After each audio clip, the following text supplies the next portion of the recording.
আমন্ত্রণ ২১-এর রাতে। আমাদের আজকের বিষয় আওয়ামী লীগের বিচার কিভাবে হবে। আজকে আমাদের সঙ্গে স্টুডিওতে উপস্থিত আছেন গণ অধিকার পরিষদের সিনিয়র সহসভাপতি ফারুক হাসান। আপনাকে স্বাগত জানাচ্ছি ২১-এর রাতে। আমাদের সঙ্গে আছেন জাতীয় নাগরিক পার্টি এনসিপির কোষাধ্যক্ষ সাইফ মোস্তাফিজ। আপনাকেও স্বাগত জানাচ্ছি ২১-এর রাতে। আওয়ামী লীগের বিচার কিভাবে হবে এটি আলোচনার বিষয়। এর বাইরেও আমরা জানি যে আজকে জাতীয় নাগরিক পার্টির পক্ষ থেকে জুলাই পদযাত্রার আয়োজন করা হয়েছে, সেটি শুরু হয়েছে দেশব্যাপী। আমি প্রথমেই আওয়ামী লীগের বিচার কিভাবে হবে সে বিষয় নিয়ে আলোচনা করতে চাই, কিন্তু তার আগে স্বরাষ্ট্রমন্ত্রী সালাউদ্দিন আহমেদ বক্তব্য দিয়েছেন। আমি সেই বক্তব্যের কিছু অংশ উল্লেখ করতে চাই। স্বরাষ্ট্রমন্ত্রী সালাউদ্দিন আহমেদ মানবতা বিরোধী অপরাধের অভিযোগে দল হিসেবে আওয়ামী লীগের বিচার করা হবে বলে জানিয়েছেন। তিনি বলেছেন, সন্ত্রাস বিরোধী আইনে আছে, আইসিটি অ্যাক্টে আছে, রাজনৈতিক দলের বিচার করা যাবে, সুতরাং অপেক্ষা করুন। সালাউদ্দিন আহমেদের এই ঘোষণার একদিন পর আন্তর্জাতিক অপরাধ ট্রাইব্যুনালের চিফ প্রসিকিউটর আমিনুল ইসলাম বলেছেন, আইনে বিচারের সুযোগ আছে, তবে সংগঠন হিসেবে আওয়ামী লীগের বিচার হবে কিনা সে বিষয়ে তদন্ত সংস্থা কাজ করছে। ফারুক হাসান, আমি আপনার কাছে জানতে চাই যে আসলে বিচার প্রক্রিয়া নিয়ে তো সবারই একটি দাবি আছে যে আওয়ামী লীগের কার্যক্রম নিষিদ্ধ, তাদের বিচার কিভাবে সামনের দিকে এগিয়ে নিয়ে যাবে সে বিষয়ে তদন্ত চলছে। আপনার কাছে কি? ধন্যবাদ আপনাকে, ধন্যবাদ ২১ টেলিভিশনের সম্মানিত দর্শক এবং আমার সহ আলোচক। আসলে দেখেন, জুলাই গণ অভ্যুত্থানে আওয়ামী লীগ জনগণের উপরে যে জুলুম নির্যাতন চালিয়েছে কিংবা যে গণহত্যা চালিয়েছে, এটা কিন্তু মানে ব্যক্তিগত পর্যায়ে তারা এই কাজটা করে নাই যে আওয়ামী লীগের কতিপয় নেতা জনগণের উপরে জুলুম চালিয়েছে, গুলি চালিয়েছে কিংবা গণহত্যার সাথে জড়িত, বিষয়টা এমন না। মানে Awami League as a platform, as a দল, মানে দলগতভাবে তারা কিন্তু এই গণহত্যার সাথে সম্পৃক্ত হয়েছে, জড়িত হয়েছে। সুতরাং সেই জায়গা থেকে আওয়ামী লীগের বিচার অবশ্যই হতে হবে। কিন্তু আমরা আসলে আশঙ্কায় ছিলাম যে বর্তমান সরকার আসলে আওয়ামী লীগকে দলগতভাবে বিচারের মুখোমুখি করবেন কিনা। যেহেতু সরকার দায়িত্ব নেওয়ার প্রায় ৪ মাস পেরিয়ে গেলেও আওয়ামী লীগের সাংগঠনিকভাবে বিচারিক প্রক্রিয়া আমরা শুরু হতে দেখি নাই। এই জন্যই এই আশঙ্কাটা জনগণের মধ্যে ব্যাপকভাবে ছিল। একই সাথে এটাও বলতে হয় যে বিগত ইন্টারিম সরকারের আমলে এই গণহত্যার যে মামলাগুলো, এই মানবতা বিরোধী অপরাধের যে মামলাগুলো, জুলাই গণ অভ্যুত্থানের এই মামলাগুলোর যে বিচারিক কার্যক্রম যে গতিতে এগিয়েছে, বাট নির্বাচিত সরকার ক্ষমতায় আসার পরে ওই মামলাগুলোর কার্যক্রম কিন্তু অনেকটাই স্লথ, গতি অনেকটাই কম। এবং খোদ জুলাই যোদ্ধারা মাননীয় প্রধানমন্ত্রীর সামনে গতকাল যে অনুষ্ঠান হয়েছে সেখানে কিন্তু তারা এই অভিযোগটি করেছেন যে মামলাগুলো কেন দ্রুত আগাচ্ছে না, কেন দ্রুত গতিতে মামলাগুলো নিষ্পত্তির দিকে যাচ্ছে না, তারা কিন্তু অভিযোগ করেছেন। তো সেখান থেকে একবারই পরিষ্কার যে আগের আমলের চাইতে এখন এই মামলাগুলোর প্রসিডিংটা অনেক স্লথ, অনেক মানে ধীর গতিতে আগাচ্ছে। তো এটাও একটা অ্যালার্মিং আমাদের জন্য। আর আওয়ামী লীগের দলগতভাবে যে বিচার, এটা অবশ্যই করতে হবে। আমরা স্বরাষ্ট্রমন্ত্রীকে ধন্যবাদ জানাই যে দেরিতে হলেও তারা পরিষ্কার করে দিয়েছেন। এটা নিয়ে একটা জনমনে ধোঁয়াশা সৃষ্টি হয়েছিল, ধোঁয়াশা একটা তৈরি হয়েছিল যে আওয়ামী লীগকে তারা বিচারিক কাঠগড়ায় দাঁড় করাবেন কিনা দলগতভাবে। তো এখন তারা একবারে ক্লিয়ার কাট জনগণের সামনে পরিষ্কার করে দিয়েছেন যে আওয়ামী লীগের বিচার অনতিবিলম্বে শুরু হচ্ছে এবং তাদেরকে বিচারের মুখোমুখি হতে হবে। আমাদের চিফ প্রসিকিউটর আন্তর্জাতিক অপরাধ ট্রাইব্যুনালের তিনিও একই কথা বলেছেন যে আইনে কোনো বাধা নেই, তার মানে বিচার অবশ্যই হবে। এবং আমরা আশাবাদী যে বিচার যদি হয়, ন্যায় বিচার, তাহলে অবশ্যই যারা এখানে অপরাধী তারা প্রত্যেকেই শাস্তির আওতায় আসবে এবং তারা যথাযথ শাস্তি পাবে। এখানে আমরা এই কথাটা বারবার বলে রাখি, ধরেন যে বিচার আমরা তো সবাই চাই, কিন্তু এই বিচারটা ন্যায় বিচার হতে হবে। কোনোভাবেই যাতে এই বিচারে ইনজাস্টিসের কোনো সুযোগ তৈরি না হয় বা কোনোভাবেই কোনো ফাঁক ফোকর দিয়ে যাতে এই কথাগুলো বলার ভবিষ্যতের সুযোগ তৈরি না হয়। বিগত সময়ে আমরা দেখেছি এই রকম মামলাগুলোতে নানাভাবে প্রশ্ন উত্থাপনের একটা সুযোগ তৈরি হয়েছিল। তো আগামীতে আমরা চাই না যে এই মামলাগুলোতে জনগণ যাতে প্রশ্ন করুক বা প্রশ্নবিদ্ধ হয়, এরকম কোনো ফাঁক ফোকর যাতে না থাকে। একবারে পুঙ্খানুপুঙ্খভাবে তদন্ত করে এই মামলাগুলোর চূড়ান্ত রায়ের দিকে আমাদের যে আইনশৃঙ্খলা বাহিনী রয়েছে কিংবা আমাদের আইন আদালত রয়েছে তারা নিয়ে যাবে, এটা আমাদের দৃঢ় বিশ্বাস। আমরা ন্যায় বিচার চাই, আমরা হাসিনারও ন্যায় বিচার চাই। শেখ হাসিনাও যদি ন্যায় বিচার পায়, আমরা আশাবাদী, দৃঢ়ভাবে আমাদের এই বিশ্বাস রয়েছে, তিনি যে অপরাধগুলো করেছেন এই অপরাধের শাস্তি তিনি ভালোভাবেই পাবেন, ন্যায় বিচার যদি হয়। আরেকটা কথা হচ্ছে বিচারিক যে ধীরগতি, ওই জাস্টিস ডিলেড জাস্টিস ডিনাইড, যে আপনি বিচারিক প্রক্রিয়া যত দেরিতে করবেন ততই কিন্তু ন্যায় বিচার বাধাগ্রস্ত হবে। তো এটা সরকারকে আমরা বারবার মনে করিয়ে দিতে চাই যে বিচারিক প্রক্রিয়াটা, ধরেন যে আমরা ন্যায় বিচার চাই, একই সাথে যাতে এমন না হয় যে বিচারিক প্রক্রিয়া আপনারা শুরু করতে করতেই 5 বছর চলে গেল, এটা যাতে আবার না হয়। অবশ্যই বিচার হতে হবে কারণ আওয়ামী লীগ যে কাজগুলো করেছে বিগত সময়ে এগুলোর বিচার না হলে আগামীতে এরকম অপরাধ কিন্তু অনেকেই করার চেষ্টা করবে, কিংবা অনেকের মধ্যেই এরকম অপরাধ প্রবণতা তৈরি হওয়ার একটা সুযোগ তৈরি হবে। তো আমরা চাই না আগামীতে এরকম গণহত্যা কোনো রাজনৈতিক দল, কোনো নেতা, কোনো সংগঠন করুক। এই জন্য আওয়ামী লীগের বিচার অবশ্যই হতে হবে। জি, আমি আপনার কাছে আবারও আসবো। আমি সাইফ মুস্তাফিজের কাছে আসতে চাই। সাইফ, আপনারা এই বিচারটাকে কিভাবে দেখছেন, বা যেটা আপনাদের প্রত্যাশা ছিল সেইভাবে কি বিচার প্রক্রিয়াটি এগোচ্ছে? আপনার কি মনে হয়, নাকি যে ফারুক বলছেন যে স্লথ হয়ে গেছে? বা আরেকটি প্রশ্ন আছে যে বিচার আসলে কিভাবে করা হবে, সেই বিচার প্রক্রিয়াটা কি হবে? দল হিসেবে এবং ব্যক্তির বিষয়টি তো এখানে আলাদা একটা বিষয়। ধন্যবাদ আপনাকে। আমার সমালোচক এবং যারা টিভির পর্দায় দেখছেন তাদেরকে শুভেচ্ছা জানাচ্ছি। জুলাই মাস চলছে এবং জুলাই মাসে আপনারা জানেন 2024 সালে কি হয়েছিল এবং কোন ক্ষেত্রে আমাদের তরুণ ছাত্র জনতা নিজের বুকের রক্ত ঢেলে আসলে এই জুলাই গণঅভ্যুত্থান সফল করেছে।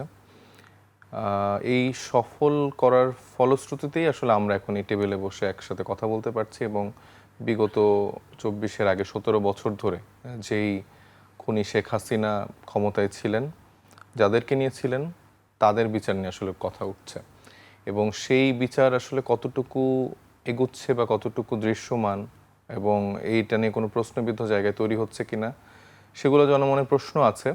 এবং সেই জায়গা থেকে আমি মনে করি যে ইন্টারিম গভর্নমেন্টের সময় থেকে যেভাবে বিচারিক প্রক্রিয়া শুরু হয়েছে সেখানে কিছু জটিলতা ছিল, কিছু মানে মামলার মেরিট নিয়ে কিছু কিছু জায়গায় কোয়েশ্চেনও ছিল। তো আমি সেই জায়গা থেকে মনে করছি যে যেহেতু বর্তমানে একটি নির্বাচিত সরকার আছে, সেই জায়গা থেকে বিগত সময় আমরা দেখেছি অনেক এলাকায় অনেক ক্ষেত্রে মামলা বাণিজ্য বা এরকম কিছু কিছু ইন্টেনশনালি মামলাগুলো করা হয়েছে, যেখানে ধরেন যে তার অপরাধ একরকম কিন্তু তাকে হয়তো বা আরেকটা ভিন্ন মামলায় তাকে জড়িত করা হয়েছে। তো সেই জায়গা থেকে অনেক ক্ষেত্রে ওই মামলার মেরিট নিয়ে কোয়েশ্চেন উঠছে বা সামনের দিকে এগিয়ে সেটা অনেক সময় খালাসও পেয়ে যাচ্ছে, কিন্তু তার অপরাধ কিন্তু অনেক সিগনিফিক্যান্ট। তো আমি মনে করি যে আমাদের স্বরাষ্ট্রমন্ত্রী সালাউদ্দিন আহমেদ যেহেতু বলেছেন যে তাদের ব্যাপারে আসলে কোনো ছাড় দেওয়ার সুযোগ নেই এবং আইনমন্ত্রীও বলেছেন, তো এই বিষয়ে যারা আসলে বিশেষজ্ঞ সেই জায়গা থেকে মনে করি প্রত্যেকের ইন্ডিভিজুয়াল সেই কেস ফাইলগুলো আলাদা করে করা উচিত এবং সেই জায়গা থেকে যাদের যেই রকম অপরাধ, সেই অপরাধেই যদি তাদেরকে শাস্তির মুখোমুখি করা হয় বা আইনের প্রক্রিয়া অনুযায়ী বিচার সম্পন্ন করা হয়, সেক্ষেত্রে আমার মনে হয় যে তারা সর্বোচ্চ শাস্তি পাওয়ার যোগ্য।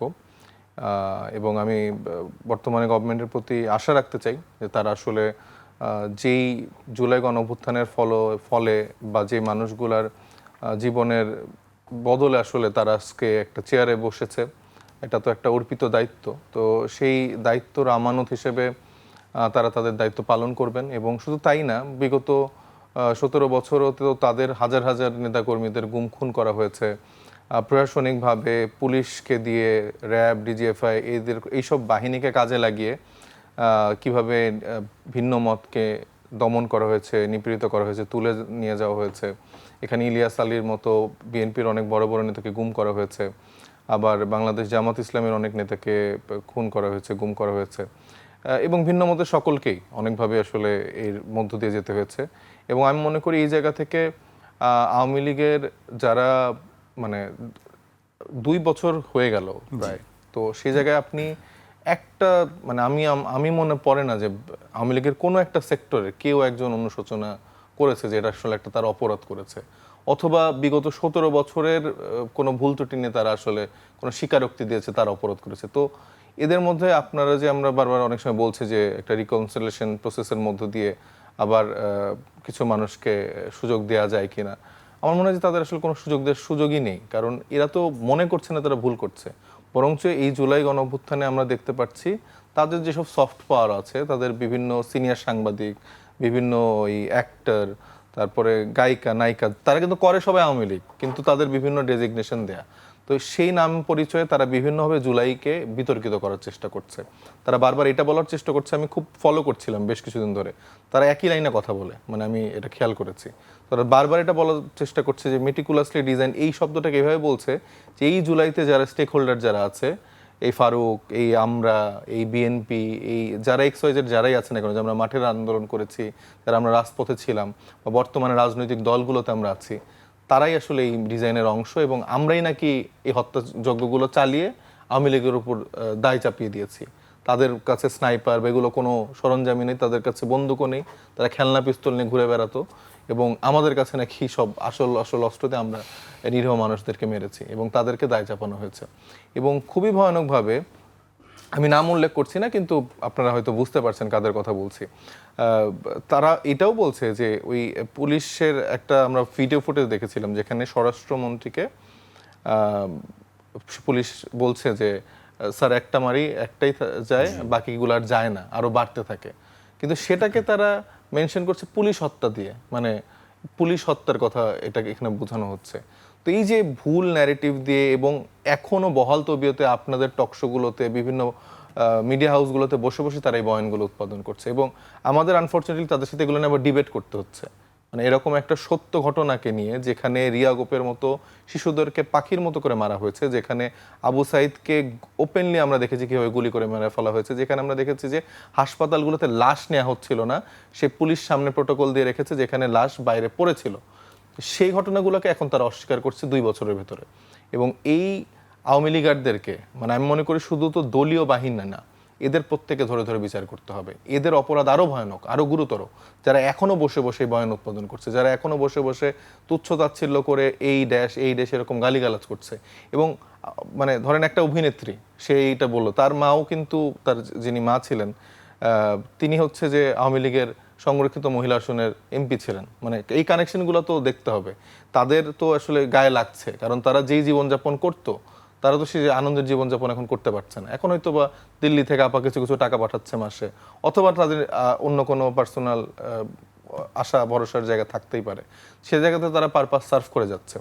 এবং সেই পারপাস সার্ভ করার ক্ষেত্রে আপনারা দেখবেন যে তারা বলছে জুলাই এটা, জুলাই ওইটা, এরকম করে কথা বলছে। আবার তাকে ডিফেন্ড করে স্বাভাবিকভাবে এটার তো একটা প্রতিক্রিয়া আসবেই মানুষের কাছ থেকে।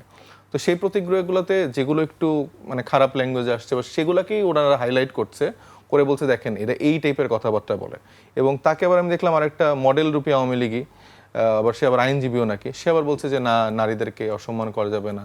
এখানে তো মানে তারা মানে পুরো ন্যারেটিভটা ভিন্ন দিকে দেওয়ার চেষ্টা করছে।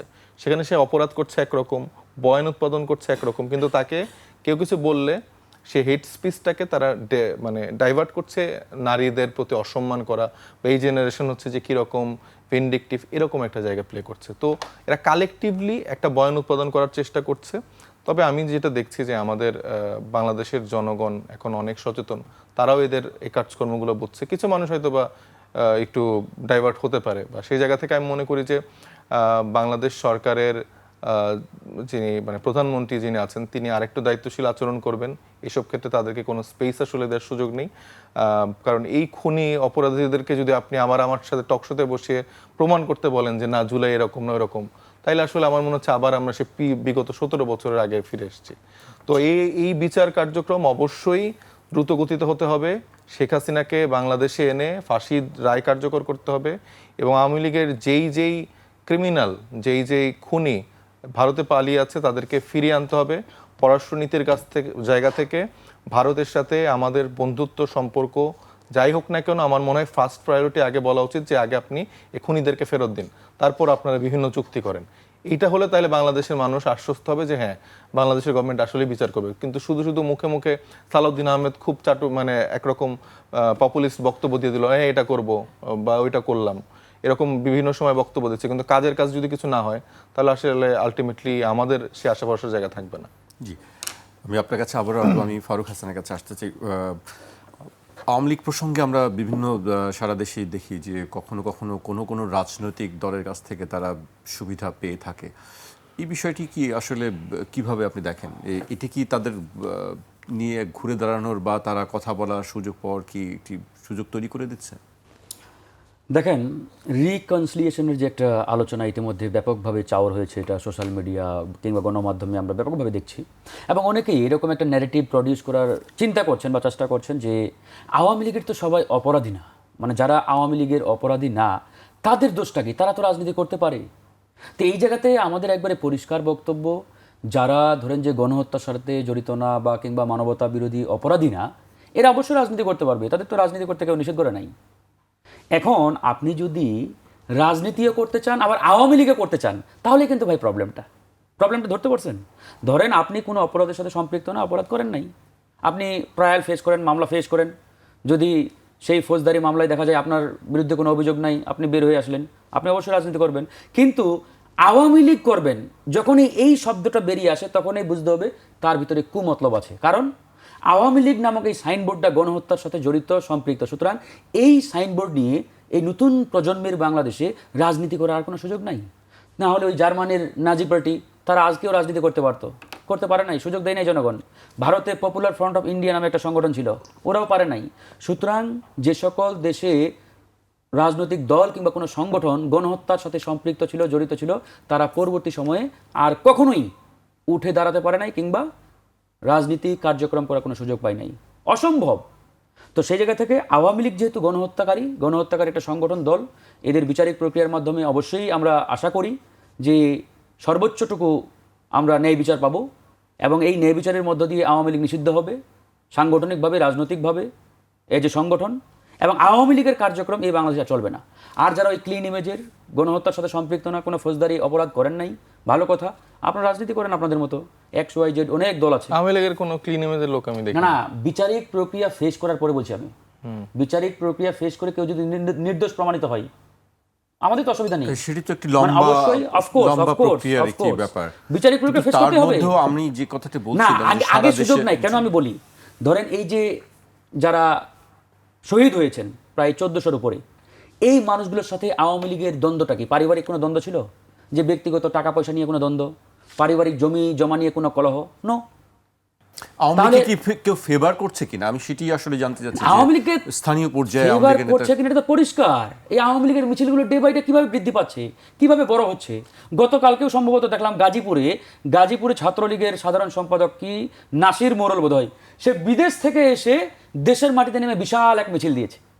হেডলাইনগুলো এইভাবে হয়েছে যে বিদেশ থেকে ছাত্রলীগ সেক্রেটারি এসে বিশাল মিছিল দিলেন গাজীপুরে।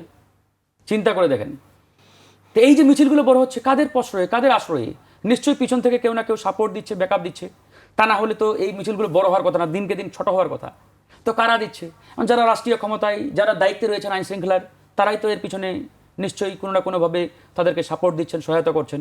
আমরা তো আর করবো না, অন্যরাও তো করবে না। সুতরাং এখানে তো এটা পরিষ্কার। এটা গেল একটা পয়েন্ট। এই রিকনসিলিয়েশনের যে আলোচনাটা সামনে নিয়ে আসা হচ্ছে, এটা পরিষ্কারভাবে একটা কুমতলব। আমাদের একবারে ক্লিয়ার কাট বক্তব্য, তাদেরকে ট্রায়াল ফেস করতে হবে। ট্রায়াল ফেস করার পরে যারা নিরপরাধ তারপরে তারা সিদ্ধান্ত নেবে, আর যারা অপরাধী তাদেরকে তো বিচারের মুখোমুখি হতে হবে, শাস্তি পেতে হবে। 2 নম্বর দেখেন, এই জুলাই গণঅভ্যুত্থান, এই জুলাই গণঅভ্যুত্থান কার? আমাদের সবার, জনগণের। জুলাই গণঅভ্যুত্থান বিএনপির, জামাতের, এনসিপির, গণ অধিকার পরিষদের, সবার। এবং গতকাল মাননীয় প্রধানমন্ত্রী নিজেও বলেছেন যে এই জুলাই গণঅভ্যুত্থানের একক কোনো নায়ক নেই, আমরা সবাই নায়ক, যেহেতু এটা জনগণের। এবং তারই বক্তব্যের সাথে আমরা শতভাগ একমত। এখন দেখেন ভেরি ইন্টারেস্টিং, জুলাই গণঅভ্যুত্থান আমাদের সবার, কিন্তু জুলাই গণঅভ্যুত্থানকে কেউ যখন কটাক্ষ করে তখন আবার আমার গায়ে লাগে না। ভাই এটা কেমন আমার জুলাই গণঅভ্যুত্থান হলো? জুলাই গণঅভ্যুত্থান যদি আমাদের সবার হয়, তাহলে এই গণঅভ্যুত্থানকে নিয়ে যে ধৃষ্টতা দেখাবে, যে কটাক্ষ করবে, আমাদের প্রত্যেকের গায়ে লাগার কথা, প্রত্যেকের রুখে দাঁড়ানোর কথা, প্রতিরোধ করার কথা। কিন্তু আমরা এই প্রতিরোধ করা কিংবা রুখে দাঁড়ানোর জায়গায় আমরা সবাইকে দেখতে পাচ্ছি না। কেউ কেউ তাদের প্রতি, মানে যারা ধৃষ্টতা দেখায়, কটাক্ষ করে, সফট, তাদের প্রতি নরম, কোনো এক অজানা কারণে তাদের বিরুদ্ধে কোনো অ্যাকশন নিতে তারা চান না। এই যে কথিত অভিনেত্রীর কথা বলা হলো না, যিনি জুলাই গণঅভ্যুত্থানকে মানে এমন একটা শব্দ দিয়ে কটাক্ষ করেছেন যেটা আমরা বলতেও লজ্জা লাগে আমাদের, তার বিরুদ্ধে আজ পর্যন্ত আমরা কোনো অ্যাকশন কিংবা কোনো ধরনের ধরেন যে আমরা নিতে দেখি নাই। কেন নেওয়া হচ্ছে না? তিনি অভিনেত্রী বলে জিডি কারা করেছেন? এটা তো করেছে ওই একটা কি একটা সামাজিক সংগঠন বোধ হয়, এটা জিডিও না, একটা অভিযোগটা এখনো নেওয়া হয় নাই, জাস্ট তারা অভিযোগ করেছে, মামলা হয় নাই। আবার দেখেন অভিনেত্রী তো তারাও ছিল, ওই যে কাজী নৌসভা, এই জুলাই গণঅভ্যুত্থানের পক্ষে দাঁড়ানোর কারণে তাকে গ্রেপ্তার করা হয়েছিল। ছিল বাঁধন, ছিল আমাদের কারিনা কায়সার, কয়েকদিন আগে মারা গেছেন, আল্লাহ তাকে মাফ করে দিক, জান্নাতবাসী করুক। এই কারিনা কায়সার গণঅভ্যুত্থানের পক্ষে থাকার কারণে সোশ্যাল মিডিয়ায় ওই পতিত স্বৈরাচারের দোসররা তার বিরুদ্ধে হেন জঘন্য কোনো শব্দ নেই যা ব্যবহার করেন নাই। তখন কি এই সকল কথিত বুদ্ধিজীবী সুশীল যারা এখন এই মানে কি বলে আপনার এই যে জুলাই গণঅভ্যুত্থানের কটাক্ষকারীকে মানে যেভাবে সেভ করার চেষ্টা করছেন, তার পক্ষে দাঁড়ানোর চেষ্টা করছেন, তখন কিন্তু তারা ওদের পক্ষে দাঁড়ান নাই। যারা গণঅভ্যুত্থানের পক্ষে ছিলেন। কাজী নৌশা বলেন, ওই আমাদের মুশাররফ করিম সাহেবের স্ত্রীর কথা বলেন, বাদুনের কথা বলেন, কারিনা কাইসারের কথা বলেন, তাদের পক্ষে দাঁড়ায়নি কেউ। এই নারীবাদীরা কেউ কথা বলে নাই, তারা চুপ ছিল। কারণটা কি? কারণ একটাই, কারণ তারা বাংলাদেশের পক্ষে, তারা ওই ইন্ডিয়া কিংবা ভারতের পক্ষে না, ভারতীয় সংস্কৃতিকে তারা সাপোর্ট করে না, এই জন্যই। তো সুতরাং এগুলো আমাদের মনে রাখতে হবে। আজকে আমরা ধরেন যে বিএনপি সরকারের দিকে কেন বারবার আঙ্গুল তুলছি? বিকজ অফ তারা পাওয়ারে, যিনি চেয়ারে থাকবেন তার দিকে কিন্তু আঙ্গুল যাবে, তাকেই মানুষ প্রশ্ন করবে।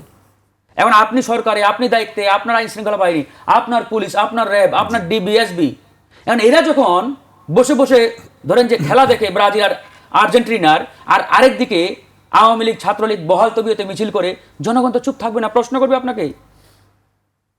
তো সুতরাং এই জিনিসগুলো না, আমি একটা এক্সাম্পল দিলাম। আমি বলছি মানে তারা যদি ঘরে বসে ওই খেলা দেখতে দেখতেই ব্যস্ত থাকে, আরেকদিকে দেশ এদিকে রসাতলে যায়, তাহলে তো এটাই বলতে হবে ভাই। আরেকটা বিষয় দেখেন, 3 নম্বর পয়েন্ট, আওয়ামী লীগ কিংবা পতিত স্বৈরাচার ফিরে আসার রাস্তা তাদের 3টা, এবং এই 3টা রাস্তা বিএনপি সরকার ভালোভাবে তৈরি করে দিচ্ছে। Number 1, media. মিডিয়ার মাধ্যমে কিন্তু এরা ব্যাপকভাবে, এই যে আপনাদের মতো টকশোগুলোতে আমরা দেখি যে আওয়ামী লীগের বিগত 17 বছরের যারা পৃষ্ঠপোষক কিংবা বয়ান উৎপাদনকারী, তারা কিন্তু আমাদের সাথে বসে সিনিয়র সাংবাদিক টকশো করছে। সিনিয়র না সিনিয়র সাংবাদিক, যাই হোক, অনেকে অনেক নামে ডাকে, আমরা তাদের অসম্মান করতে চাই না। আমাদের কথা পরিষ্কার যে গণঅভ্যুত্থানের যারা পক্ষের শক্তি, তারা আলোচনা করুক, সমালোচনা করুক, আমরা তাদের সাথে ডিবেট করবো, কথা বলবো, কোনো অসুবিধা নেই। মানুষ তো ফেরেস্তা না, সমালোচনা অবশ্যই হবে, কিন্তু সমালোচনার নামে আপনি যদি কটাক্ষ করেন, ধৃষ্টতা দেখান, এটা কিন্তু অ্যাকসেপ্টেড না। আজকে মহান মুক্তিযুদ্ধকে নিয়ে কেউ যদি ধৃষ্টতা দেখায়, আমরা কি চুপ থাকবো? নো, আমরা 100% প্রতিবাদ করব। মহান মুক্তিযুদ্ধ আমাদের একটা দেশ দিয়েছে, ভূখণ্ড দিয়েছে, পতাকা দিয়েছে, সার্বভৌমত্ব দিয়েছে। ঠিক একইভাবে এই গণঅভ্যুত্থান আমাদের অনেক কিছু দিয়েছে। ওই মুক্তিযুদ্ধ আর গণঅভ্যুত্থান এক না, বাট মহান মুক্তিযুদ্ধের সম্পূরক পরিপূরক হচ্ছে এই গণঅভ্যুত্থান। অসমাপ্ত কাজগুলো এই গণঅভ্যুত্থানের মাধ্যমে আমরা সমাপ্ত করার চেষ্টা করছি। তো এই জায়গাতে আমরা মনে করি মিডিয়ার মাধ্যমে পতিত স্বৈরাচার ফিরে আসার চেষ্টা করছে। সত্যিকার অর্থে এখন যারা ক্ষমতায়, বিএনপি সরকারের কোনো মিডিয়া নেই ভাই, আমি অনেস্টলি বলছি। আমার সাথে বিএনপির রিয়েল যারা জাতীয়তাবাদী সৈনিক, তারা একমত হবেন, বিএনপি সত্যিকার অর্থে কোনো মিডিয়া নেই। নাম্বার 2, কালচারাল সংগঠন। বিএনপির কালচারাল কোনো পিওর সংগঠন নাই, এবং এই কালচারাল ছিদ্রগুলো দিয়ে আওয়ামী লীগ কিন্তু ফিরে আসার চেষ্টা করছে। অনেক নামে বেনামে দেখবেন তাদের এইরকম মানে সাংস্কৃতিক সংগঠন রয়েছে, এবং এই কালচারাল সংগঠনগুলোর মাধ্যমে তারা ব্যাপক এখন নেরেটিভ প্রডিউস করার চেষ্টা করছে। এই যে কিছুক্ষণ আগে আমি বললাম না যে রিকনসিলিয়েশন আওয়ামী লীগ, এটা কিন্তু ওই কালচারাল সংগঠনগুলোর মানে প্রডিউসকৃত নেরেটিভ, এবং এই নেরেটিভের মাধ্যমে তারা কামব্যাক করার চেষ্টা করছে। নাম্বার 3, বুদ্ধিজীবী সংগঠন। বিএনপির পিওর কোনো বুদ্ধিজীবী সংগঠন নেই। এই যে কথিত বুদ্ধিজীবী দ্বারা বিএনপির পক্ষে এখন সোশ্যাল মিডিয়া, গণমাধ্যমে, টকশোতে মাথা ফাটাচ্ছেন, কপাল ফাটাচ্ছেন কিংবা মুখে খই ফুটাচ্ছেন, এগুলো সব ভাড়াটিয়া। এই ভাড়াটিয়া বুদ্ধিজীবীদের দিয়ে সাময়িক ধরেন যে ব্যাকআপ দেওয়া গেলেও চূড়ান্তভাবে কিন্তু বিএনপি এদেরকে কাজে লাগাতে পারবে না, কিংবা তাদের মাধ্যমে বিএনপি উপকৃতও হবে না। এই 3টা জায়গায় বিএনপি যেহেতু সরকারে, আমরা বিএনপির শত্রু না। আমরা ভাড়াটিয়া বুদ্ধিজীবী কেন প্রয়োজন হবে? না, বিএনপি তো পিওর বুদ্ধিজীবী সংগঠন নাই, এই জন্য ভাড়াটিয়াদের দিয়ে চালানো হচ্ছে। এই যে আজকে যারা বিএনপির পক্ষে নগ্নভাবে মিডিয়াতে যা ইচ্ছে তাই বক্তব্য রাখছে, কথা বলছে, এরা কি সত্যিকার অর্থে আপনার মনে হয় যে বিএনপির মতো এরকম একটা মার্জিত রাজনৈতিক দলের বুদ্ধিজীবী? আমি তাদের শব্দ চয়ন, বাক্য মাঝে মাঝে টকশোগুলোতে দেখি, মানে এত জঘন্য শব্দগুলো ব্যবহার করে তারা, আমার তো মনে হয় না ভাই যে এরা বিএনপির বুদ্ধিজীবী। নো, মনে হয় না। কারণ বিএনপির মতো এরকম একটা রাজনৈতিক দলের, যাদের বাংলাদেশে এখন সর্বোচ্চ লেভেলের জনসমর্থন, নিঃসন্দেহে সর্বোচ্চ লেভেলের জনসমর্থন তারা কিন্তু এখন উপভোগ করছেন বিএনপি। তো এরকম একটা প্ল্যাটফর্মের বা সংগঠনের বা রাজনৈতিক দলের এই লেভেলের বুদ্ধিজীবী মানে মানে রান করবে, এটা আমি বিশ্বাস করি না। সুতরাং এই সকল ওই সিজনাল কিংবা ভাড়াটিয়া বুদ্ধিজীবী দিয়ে দীর্ঘমেয়াদী বিএনপি কিন্তু লাভবান হবে না। এই জন্য আমি বিএনপির একজন শুভাকাঙ্ক্ষী হয়ে, আমি বিএনপি করি না, কিন্তু বিএনপির একজন শুভাকাঙ্ক্ষী। আমরা চাই বিএনপি ভালোভাবে দেশটা চালাক। আমরা তো বিএনপির শত্রু না। অনেকেই বলে থাকে যে আপনারা বিএনপি সমালোচনা করেন কেন? আরে ভাই, বিএনপির সমালোচনা করি বিএনপি যাতে 5 বছর ভালোভাবে দেশ চালাতে পারে। আমরা তো বিএনপিকে বাদ দিয়ে আওয়ামী লীগকে প্রশ্রয় দেবো না। ফর এক্সাম্পল, ধরেন আওয়ামী লীগ কালকে ঘোষণা দিল বিএনপির পতন চাই, এখন আমরা কি ওই আওয়ামী লীগের ওই ঘোষণার সাথে একমত হব? ওদের সাথে মাঠে নামবো না? এই জন্যই আমরা বিএনপির সমালোচনা করি। কিন্তু বিএনপির অনেক অন্ধ ভক্ত যারা, এরা আবার মনে করে আমরা বিএনপির বিরুদ্ধে। জি ফারুক, আমাকে এই পর্যায়ে একটা বিরতিতে যেতে হচ্ছে, আমি আবারও আসছি আলোচনায়। একটা বিরতি নিচ্ছে, ফিরছি এখনই।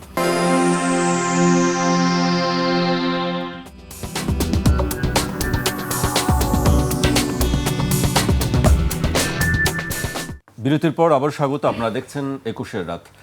আমাদের সঙ্গে আছেন গণ অধিকার পরিষদের সিনিয়র সহসভাপতি ফারুক হাসান এবং জাতীয় নাগরিক পার্টি এনসিপির কোষাধ্যক্ষ সাইফ মুস্তাফিজ। আমি সাইফ মুস্তাফিজকে দিয়ে শুরু করতে চাই। এবার একটু জুলাইয়ের দিকে ফিরে তাকানো যাক। আপনাদের দলের পক্ষ থেকে পদযাত্রা ঘোষণা করা হয়েছে, আমরা দেখেছি সেইটি শুরুও হয়ে গেছে আজকে থেকেই সেটি। একটা জিনিস আমরা দেখেছি যে প্রথমে গোপালগঞ্জের নাম থাকলেও যে পরে দেখা গেল যে সেই নাম বাদ দেওয়া হয়েছে এবং সঙ্গে আরও কয়েকটি জেলা, 6টি জেলা সম্ভবত, আপনি সাইফ মুস্তাফিজ বলতে পারবেন, গোপালগঞ্জ, নরসিংদী, রাজবাড়ী, শরীয়তপুর, সুনামগঞ্জ ও রাঙামাটি, এই 6টি জেলায় পদযাত্রা হচ্ছে না আপনাদের, কারণটা কি? এটা হচ্ছে যে আমাদের যেই ম্যাপিংটা করা হচ্ছিল সেক্ষেত্রে দেখা যাচ্ছে যে সেই জেলার কন্টিনিউশনের ক্ষেত্রে কিছু কিছু জায়গায় সমস্যা হচ্ছিল এবং গোপালগঞ্জের ক্ষেত্রে সিকিউরিটি ইস্যুর জায়গাটা আসলে প্রধানভাবে বিবেচনা করা হয়েছে। এবং বিবেচনা করার কারণ এটাই যে জুলাইয়ের পরও 2 বছর হয়ে গেছে, তো এখনও সেখানে আর একটা প্রদেশের মতো করে তারা ফাংশন করছে এবং এটা আমাদের সকলের একটা ব্যর্থতা যে একটা দেশের ভিতরে আর একটা অঞ্চলকে কিছু সন্ত্রাসী বাহিনী সব ওইখানে জড়ো হয়ে সেখানে জিম্মি করে রেখেছে সে এলাকাবাসী বা সেই লোকগুলোকে। এবং আমাদের ইন্ট্রিম গভর্নমেন্ট তো ব্যর্থ হয়েছেন এই জায়গায় অবশ্যই, এবং বর্তমানে সরকারও সে জায়গায় ব্যর্থতার পরিচয় দিচ্ছে। কারণ এখানে আপনি গেলেই সব মানে যেগুলো পালাতে পারেন, যেসব উচ্ছিষ্ট আওয়ামী লীগের সন্ত্রাসীগুলো আছে তাদেরকে আপনি এটা গোপালগঞ্জে পাবেন এবং ওদের আর কোনো লক্ষ্য নাই জীবনের, ওদের লক্ষ্যই এনসিপিকে কীভাবে বিনাশ করা যায়, ধ্বংস করা যায়। কিন্তু নিরাপত্তার বিষয়টি দেখভাল করার তো দায়িত্ব আসলে রাষ্ট্রের, সরকারের। সেটা কি মানে রাষ্ট্র তো ওইভাবে পালন করতে পারছে না। রাষ্ট্রের তো তাদের নিজেদের দলীয় কর্মীদেরকেই তো নিরাপত্তা দিতে পারছে না। আমরা দেখতে পাচ্ছি যে যুব দলের নেতা বরিশালে যে হচ্ছে যে একজনকে সাইন করে নিচ্ছে চেক, মানে কিভাবে করাচ্ছে সেটার ভিডিও ফুটেজ আমরা দেখেছি। এগুলো 2-1টা ফুটেজ হয়তো আমরা পাচ্ছি, কিন্তু সারা দেশে মানে আমি অন্য দল বাদ দিলাম, মানে অন্য মতের মানুষ বাদ দিলাম, বিএনপির কার লোকজনই যে পরিমাণ সন্ত্রাসী কর্মকাণ্ড চালাচ্ছে এটাই তো তারা সামাল দিতে পারছে না। নিজেদের অন্তর্কন্দলে যে পরিমাণ লোক মারা যাচ্ছে সেটাই তো তারা এখনো সামাল দিতে পারছে না। তারা অন্য জনগণের নিরাপত্তা কিভাবে নিশ্চয়তা দিবে? তো সেক্ষেত্রে আমরা মনে করি যেহেতু এর আগের বারে একটা ব্যাড মানে হয়েছিল, আমাদের এক্সপিরিয়েন্স হয়েছিল, সে জায়গাতে আমার মনে হয়েছে যে আমরা সিদ্ধান্ত নিয়েছি যদি আমরা করি সেটা শেষের দিকে হয়তো আমরা রিস্কেজুয়াল করব, বা যদি সরকারের ক্ষেত্রে সেক্ষেত্রে আমাদেরকে সেই সাপোর্টটা দিতে পারে যে নিরাপত্তা সেখানে তারা নিশ্চয়তা দিতে পারবে, তো সেক্ষেত্রে আমরা সেই জায়গাটা যাব। আর আজকে তো আমাদের গাজীপুরদের সমাবেশ দিয়ে শুরু হলো এবং প্রথমে আমাদের জুলাই পদযাত্রার প্ল্যান ওইভাবে ছিল না, কিন্তু আমরা দেখতে পেলাম আমাদের প্রথম দিন যেদিন আমরা প্রোগ্রাম স্কেজুয়াল ঘোষণা করছি সেখানে সবার একটা চাওয়ার একটা জায়গা ছিল যে এবারও জুলাই পদযাত্রা হবে। এবং গত বছর আমরা দেখেছি এটা আমাদের মনে করি যে আমাদের রাজনীতির একটা বড় মাইলস্টোন, এবং এর মাধ্যমেই আসলে আমরা আরও বেশি জনগণের সাথে সম্পৃক্ত হতে পেরেছি। এবং আমরা যেই রাজনীতিটা করার চেষ্টা করছি যে একদম তৃণমূল পর্যন্ত পৌঁছে যাওয়ার, এর আগের বার আমরা শুধু জেলা শহরগুলোতে গিয়েছিলাম বা সদরে গিয়েছিলাম, তো এবার আমরা চেষ্টা করছি যতগুলো উপজেলায় যাওয়া যায়। তো আপনারা জানেন যে আমরা 100টা উপজেলায় প্রার্থী ঘোষণা করেছি স্থানীয় সরকার নির্বাচনের জন্য। তো প্রথমত আমরা টার্গেট করছি সেই প্রথম 100টা উপজেলায় যাওয়ার জন্য, এবং পরবর্তী ধাপে কি খুব রিসেন্টলি আমাদের আরও 100টি উপজেলার অ্যানাউন্সমেন্ট করা হবে সেখানকার স্থানীয় সরকার নির্বাচনের জন্য। তো আমরা এইটাকেই ফলো করে মোটামুটি আমরা এখন উপজেলা, ইউনিয়ন, যত রুট লেভেলে যাওয়া যায় আমরা টিম ভাগ করে নিয়েছি। 2টো টিম, একটা দক্ষিণাঞ্চলে যাবে, একটা উত্তরাঞ্চলে যাবে, একসাথে এটা ফাংশন করবে। তো আশা করছি এবারও খুব ভালো একটা এক্সপিরিয়েন্স হবে এবং আমরা জনগণ যারা আছেন তারা আশা করছি সেভাবে আমাদেরকে সাড়া দেবেন। আমরাও চাই তাদের কাছে পৌঁছে তাদের কথাগুলো শোনার জন্য। এই 4 মাসে আমরা দেখছি বিএনপির অনেক এমপি মন্ত্রী যারা আসলে তখন কমিটমেন্ট দিয়েছিল এলাকার লোকজনের কাছে যাবে, কিন্তু এখন আসলে তারা যায় না। তো অনেকের আমাদের কাছেই আসে, আমরাই কথাবার্তা শুনি, তো আমরা চেষ্টা করবো তাদের কাছ থেকে। সাইফ মুস্তাফিজ, আপনারা যে প্রেস কনফারেন্স করেছেন সেখানে বলেছেন যে গণভোট বাস্তবায়ন, কর্মসংস্থান নিশ্চিতকরণ এবং সীমান্ত সুরক্ষাকে সামনে রেখে এই কর্মসূচি। গণভোট বাস্তবায়নের বিষয়টি আপনারা কিভাবে দেখছেন? আসলে এটি কি আদৌ হবে কি হবে না, একটি সংশয় প্রশ্ন মানুষের মধ্যে কাজ করছে। এটা তো আদতে যেহেতু এখন একটা গায়ের জোর চলে আসছে, একটা জোশ চলে আসছে বিএনপির মধ্যে যে আমরা তো 2/3 মেজরিটি নিয়ে সরকার গঠন করেছি, তো এটা তো ডে ওয়ানে তারা দেখিয়ে দিয়েছে যে গণভোট বা জনগণের এই রায়টাকে তারা আসলে কোনো কেয়ারই করে না, বা জুলাই সংস্কার এই বিষয়গুলোকে তারা আসলে খুব একটা আমলে নিচ্ছে না। তারা মনে করছে আমরা সরকার গঠন করেছি, আমাদের যে 31 দফা আছে সেটাই তো আলটিমেটলি বাংলাদেশের বেদবাক্য বা সেই সমাধান বাংলাদেশের আমূল পরিবর্তনের জন্য যথেষ্ট। তো সেই বডি ল্যাঙ্গুয়েজে তারা এগিয়ে যাচ্ছে। পাশাপাশি আমরা বিভিন্ন গুরুত্বপূর্ণ অধ্যাদেশগুলো দেখলাম যে বাতিল করেছে, এবং সেই বাতিল করার ক্ষেত্রে তারা বলেছে তারা আরও শক্তিশালী আইন হিসেবে তারা ফিরিয়ে আনবে। কিন্তু আদতে আমরা যে খসড়া একটা দেখলাম, সেখানে আমরা দেখলাম মোটামুটি আওয়ামী লীগ আমলের মতো করেই সেগুলো ফিরছে, যেটা আসলে খুব একটা লাভ নেই। এটা বর্তমান গভর্নমেন্টকেই বরঞ্চ আগের শাসন কাঠামো চালানোর ক্ষেত্রে হেল্প করবে। তো এই জন্যই আমরা আসলে মনে করি যে এটা মাঠে জনগণের কাছে নিয়ে যাওয়াটা খুবই গুরুত্বপূর্ণ। জনগণেরই যেহেতু গণরায় ছিল এবং তাদের সম্পৃক্ত করে, এবং এর আগের বারও কিন্তু আমাদের জুলাই পদযাত্রার একটা প্রতিপাদ্য ছিল, আমরা প্রতিবারে একটা প্রতিপাদ্য নিয়ে আগাই। তো সেখানে সীমান্ত হত্যা আমরা দেখছি যে মানে অতিমাত্রায় বেড়েছে, বা সীমান্তে যেভাবে আসলে তারা মানে অস্থিরতা উত্তেজনা সৃষ্টি করা হয়েছে, তৈরি হয়েছে, সেই জায়গা থেকে আমরা মনে করি সেটাও খুবই গুরুত্বপূর্ণ একটা জায়গা। আর বর্তমানে বাংলাদেশ সংসদে সেখানে আমরা যে দেখতে পাচ্ছি বিরোধী দলের ভূমিকায় যারা আছেন, বাংলাদেশ জামাত ইসলামী মেজরিটি নিয়ে আসলে তারা ফাংশন করছেন, সম্ভবত 68টা সিট। এখানে এনসিপির 8টি সিট আছে, কিন্তু বিরোধী দল হিসেবে মানে তাদের নিয়ে আমি খুব একটা স্যাটিসফাইড না আর কি। কারণ তারা এই গণভোট বা এই বিষয়গুলো নিয়ে জনগণের যে আকাঙ্ক্ষার জায়গাগুলো ছিল সেগুলো নিয়ে যতটুকু আসলে সোচ্চার হওয়ার কথা ছিল, যতটুকু আলোচনা আসার কথা ছিল, সেগুলো আসলে আসছে না। বরঞ্চ আমার কাছে মনে হচ্ছে কিছুটা মানে তারা হয়তো ম্যানেজ কিনা আমি আসলে শিওর না, কারণ এসি চাওয়া, এটা চাওয়া, এটা চাওয়া, এরকম অনেক বিষয় নিয়ে আসলে সংসদে আমি দেখছি সময় ব্যয় হচ্ছে। মানে জনগণের অর্থ দিয়ে যে সময়গুলো ব্যয় হচ্ছে, সেই জায়গাতে যদি এই সব আলোচনা হয় সেটা আসলে আমাদের জন্য দুঃখজনক। এবং বিরোধী দল হিসেবে যেই রকম স্ট্রেংথ নিয়ে ফাংশন করা উচিত সেটার মধ্যেও যথেষ্ট ল্যাকিংস আমি খেয়াল করেছি। এবং গণভোটের এই গণরায় নিয়ে আসলে আদতে আর সংসদে কিছু শুনছিও না, বা যেগুলো মাঠের প্রোগ্রামগুলো হচ্ছে সেটাও আসলে ওই রকম ইম্প্যাক্টফুল না। তো এখানে আমি মনে করি যে মানে বিরোধী দল হিসেবে আমি আমার, যেহেতু এখন তারা সহযোদ্ধা, একসাথে আমরা জোটসংঘ হিসেবে আছি, তাদেরকে আমি আহ্বান করবো এই বিষয়গুলো নিয়ে আর একটু সোচ্চার হতে, আর একটু ফাংশন করার জন্য। এবং আমাদের জায়গা থেকে আমরা চেষ্টা করে যাচ্ছি, এবং আমি মনে করি যে এই পদযাত্রার মধ্য দিয়ে আমরা এই বিষয়টাতে আরও সোচ্চার হয়ে মানুষকে সম্পৃক্ত করে এটা বাস্তবায়ন করার ক্ষেত্রে যতটুকু ভূমিকা রাখা যায় আমরা করব। কারণ আমাদের রাজনীতিটাই মূলত এটা, আমরা আসলে এই সিট পেয়ে এমপি হব, গাড়ি ঘোড়ায় চড়বো, পাওয়ার পাবো, এইটা আমাদের মূল লক্ষ্য কখনোই ছিল না। আমরা বারবার বলেছি আমরা বাংলাদেশের একটা গুণগত পরিবর্তন চাই, শাসন কাঠামোর পরিবর্তন চাই, যে পরিবর্তনের ফলশ্রুতিতে 17 বছর ধরে একটা সরকার ব্যবস্থা যেভাবে টিকে ছিল, যেভাবে সাংবিধানিক প্রতিষ্ঠানগুলো তার মামা চাচা খালা ফুপুদেরকে দিয়ে নিজেদের আয়ত্তে রাখত, বা যেভাবে তারা ইলেকশনগুলোকে প্রভাবিত করতে পারত, তারা যেভাবে মানুষকে তুলে নিয়ে গিয়েও সেটাকে জাস্টিফাই করতে পারতো, সেইগুলো যেন না হতে পারে, সেই জন্যই কিন্তু মূলত এই মেজর পরিবর্তনগুলোর কথা এসছে।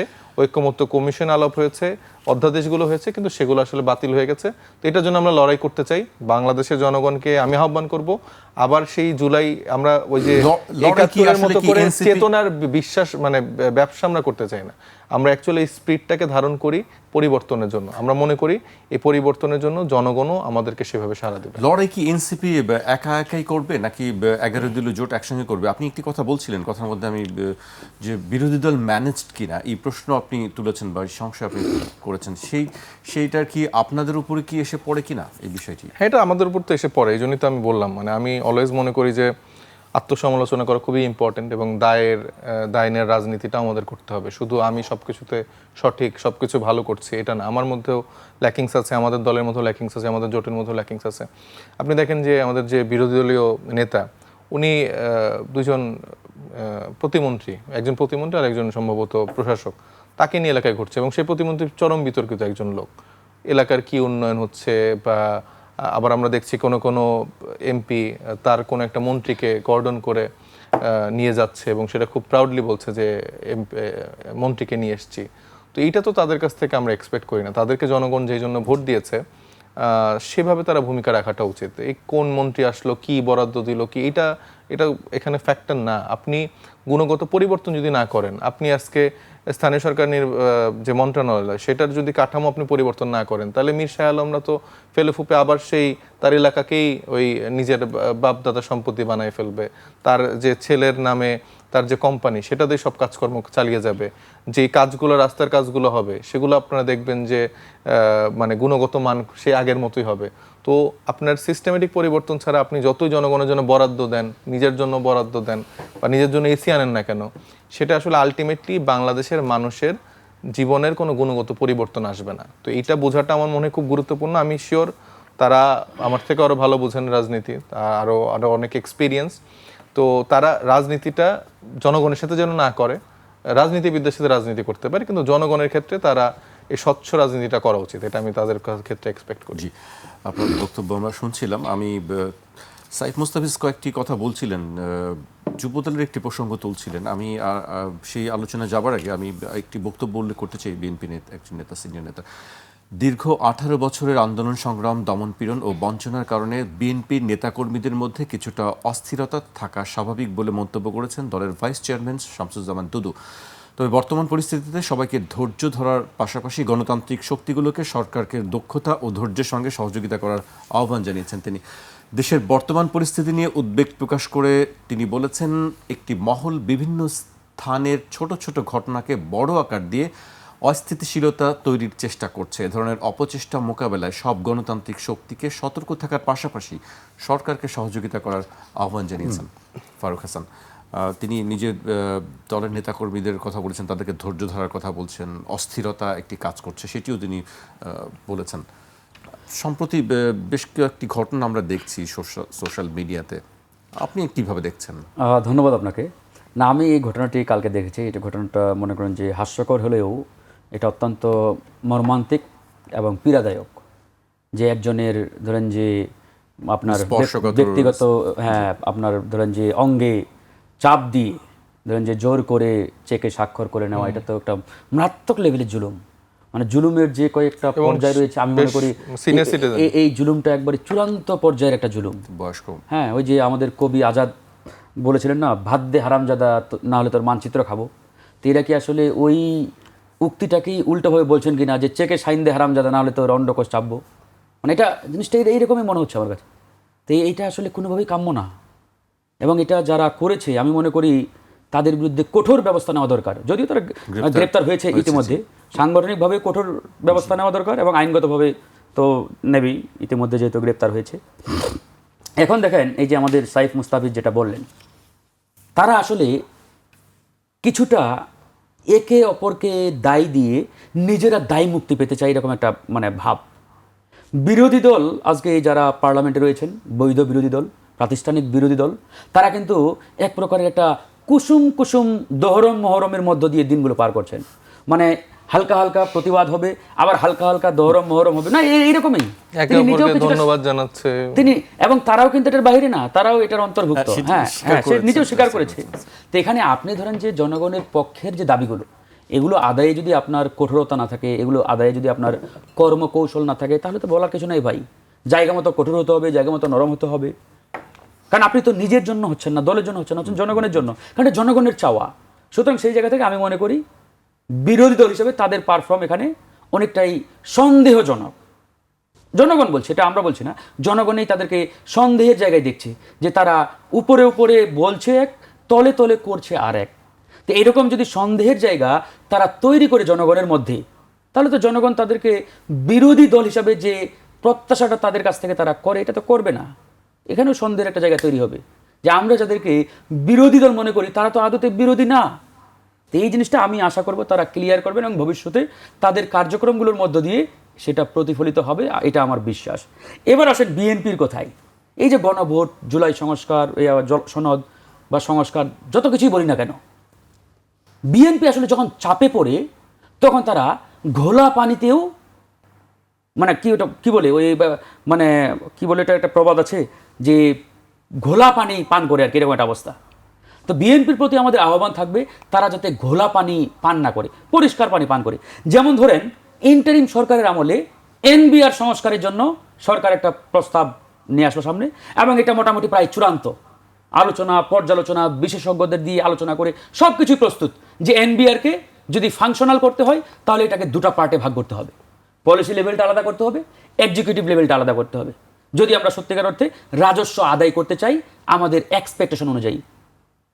এবং সবাই বাহবা দিয়েছে, কিন্তু ওই সময় বিএনপি পন্থী যারা কর্মকর্তা কর্মচারী তারা কিন্তু বাহবা দিলেন না। তারা কি করলেন? তারা একটা নতুন কর্মসূচির ডাক দিলেন, নাম দিলেন কলম বিরতি।